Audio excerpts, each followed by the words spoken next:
What's going on, everyone? Welcome back to Picks and Roll DFS. We are now 12-2 over the last few days. An absolute heater. Yesterday, we went 2-1 again, with the only quote-unquote loss was a DMP, which keeps our streak alive. If you've been tailing during this run, do me a favor and smash that like button. And if this is your first time here, make sure you subscribe so you never miss another slate breakdown. Before we dive into today's picks, here's your bankroll tip. Flat betting. That means risking the same unit size on every play. When you're hot, like we are right now, it's tempting to press harder. But discipline is what keeps you profitable. Flat betting makes sure one bad day doesn't wipe out an entire week of wins. Another surefire way to track your wins and losses is through the Pikkit app. Again, it is completely free. When you sign up, just use the code LOB. Add your DFS platforms and sportsbooks, and you're set to go. Let's get into our first play for today, which is going to be Aneesah Morrow going lower than 17.5 points plus rebounds. Now, this is an early game, so as you can see, the lines are constantly moving. Make sure you are checking all of your DFS platforms because I believe at this moment, the under 17.5 is not currently available on Underdog. They already dropped it to 16.5, which she would have cashed yesterday if you played the over. But let's look at the 17.5 line. So we can see that over the last 20 games, she's cashed this 60% of the time, going under 12 out of 20. In the year as a whole, she's cashed this line 24 out of 36 times for a 67% rate. Then we can also look, obviously, to our head-to-head, where both times this year she went well below that line.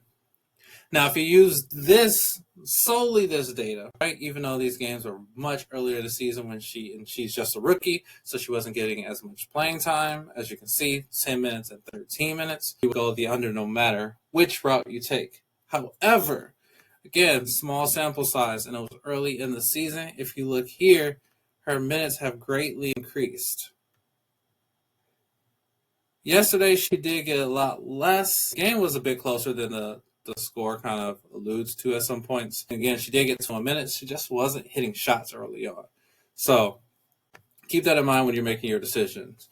Again, you can see the over right now of 16.5 is at minus 132, while the under of 16.5 is at minus 111. And this is just on Underdog. So make sure you're checking your other platforms as well.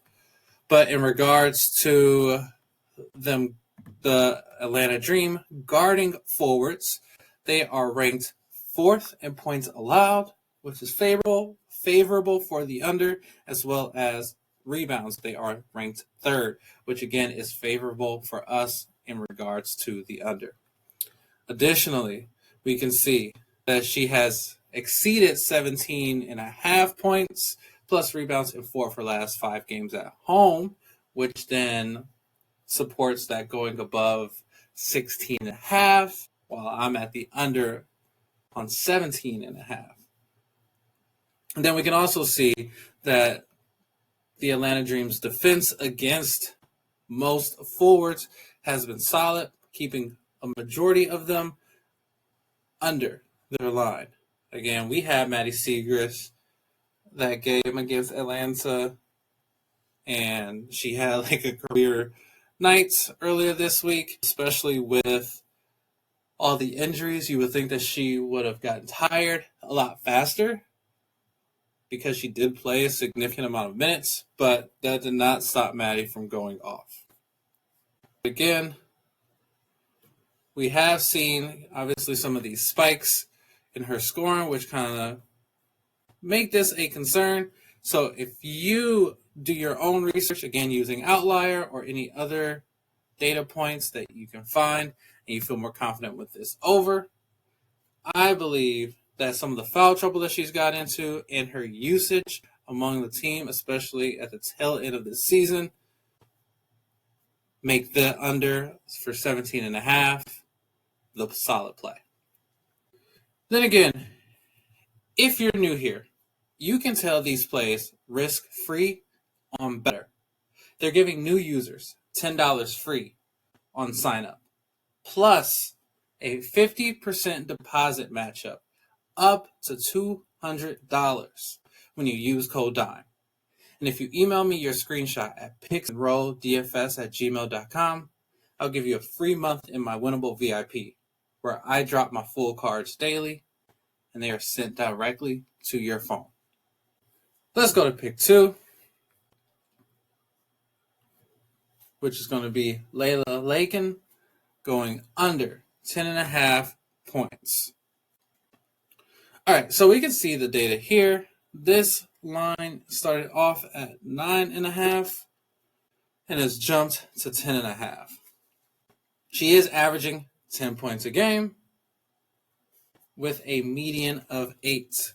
So we can see this if we look at her year-long stats, right? Then if we look at her stats for the year, we can also see that she's gone under this line of 10.5 16 out of 22 times for 73% rate. We don't have any head-to-head data, so the only thing we can use is this larger sample size for this season. Additionally, with Leila being a guard, we can look at Atlanta's defense against guards. Not only are they solid against forwards, they're also amazing against guards, ranking first in points allowed, which is favorable for us on this under, only allowing about 39.6 points for the entire game. We can see that she does average about 26, 27 minutes a game with about 8 shot attempts. But she's shooting about 47%, which means that she's averaging around that 8 to 10 points, especially if she gets to the free throw line, which is not a common occurrence. She's only averaging 1.4 attempts per game. Then Leila has also failed to exceed 10.5 points in 6 straight games versus top 5 defenses for points allowed, which is Atlanta. And we can see, again, just like we saw with the forward data, they are denying a majority of comparable guards from going over their lines. A lot of them have been going under. Now, the only cause for a concern is if Leila gets hot from deep. However, that is rare against elite defenses, which is why I trust this line. These breakdowns are coming straight from the data, not just my gut. I use Outlier every day to spot edges like this. Hit rates, matchup stats, game logs. You can sign up today with code LOB and start building your own plus EV slips. And our last pick for today is going to be Maddy Siegrist going lower than 19.5 points plus rebounds. I know I just mentioned we took her under earlier this week, and it's one of the blemishes in our hot streak right now. But again, I am not focused on recency bias. I am going with the data. So we can see on the season, she's hit the under 15 out of 22 times for a 68% hit rate, averaging 17 and a median of 17. We could also look at the head-to-head data and see that she has gone below this line 4 out of 6 times from last year and this year combined for a 67% hit rate. Now, if you look at just this year's data, we can see that she is 2 out of 3 in terms of going over or going under, my apologies. And the one time she did go over was another hot game where she probably got hot from deep, I'm assuming, because sometimes she can do that. The only outlier in this regard is that a lot of these games came from May and June, very, very early in the season. And this hot night shooting is definitely on the Lynx radar, right? She just did it the other night, and then their matchup with her, she did this. They're obviously going to keep an eye on her today. We can also see in terms of they have her listed as a forward. The Lynx are second in points allowed, with a 9 in rebounds allowed. With Fee fully healthy again, then you got Harleton and Smith. I think that they'll keep Maddy off the boards as much as possible and drop that rebound stat a little lower this game. Again, we do have some concern where Maddy does have like a 26-plus upside in some games. So if Dallas leans heavily on her scoring, the over is in display. So one of the things I may watch for in terms of making your decision on the under or over is Paige Becker's status for tonight, because there are a lot of injuries. The last game where Maddy went off, Paige was not available. They also had to do like a double extreme hardship or something like that, where they had to sign another player just because they didn't have the required amount of players to play a game and not forfeit. So they had to play Maddy a significant amount of minutes. Now, if Paige Beckers is back, she will take a good bulk of the scoring load and pressure off of Maddy. But again, the Lynx are the best team in the league. They have a swarming defense. They hedge all pick and roll screens, making that next pass very difficult, and usually jump that next pass. So either way, I'm confident in the under. But again, don't just tell me blindly. Always do your own research.